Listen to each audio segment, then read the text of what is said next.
Hər vaxtınız xeyirli olsun. Bugün sizinlə çox ləzzətli, dadlı, bol tərəvəzli, həm də tez zamanda hazırlaya biləcəyiniz əcəb sandal hazırlayıram. İlk öncə bütün tərəvəzlərin qabığını təmizlədik. İlk öncə badımcanları doğrayıram. Mənim istifadə etdiyim badımcan acı badımcan deyil.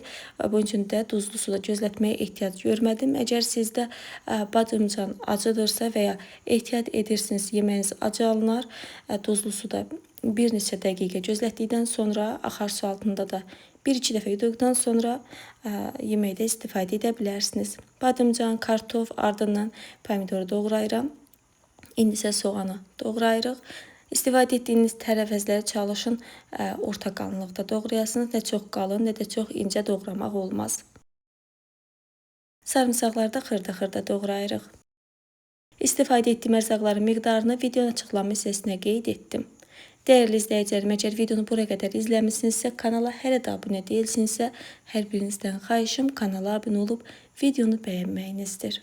Bibərin də tumunu təmizlədikdən sonra halqa-halqa doğradıq. Artıq belə desək, qazana ilk olaraq kartofu yığırıq, üzərindən kabak yığıram. Əgər sizdə kabak yoxdursa, istifadə etməyə də bilərsiniz.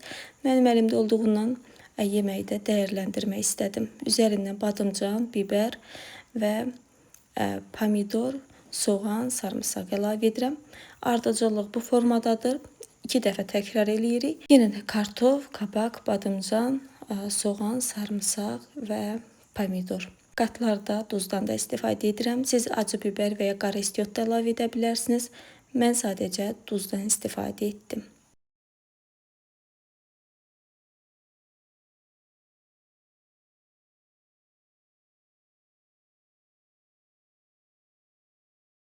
Sonda üzərinə çərək yağı əlavə edirəm. Vamudda yeməyə qoyuruq, bişib hazır olsun.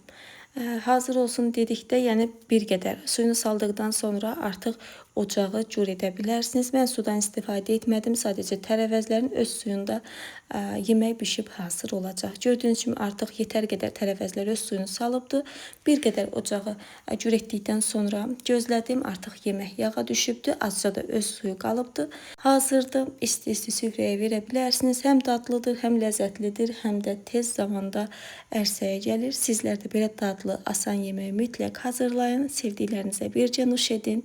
Hələlik.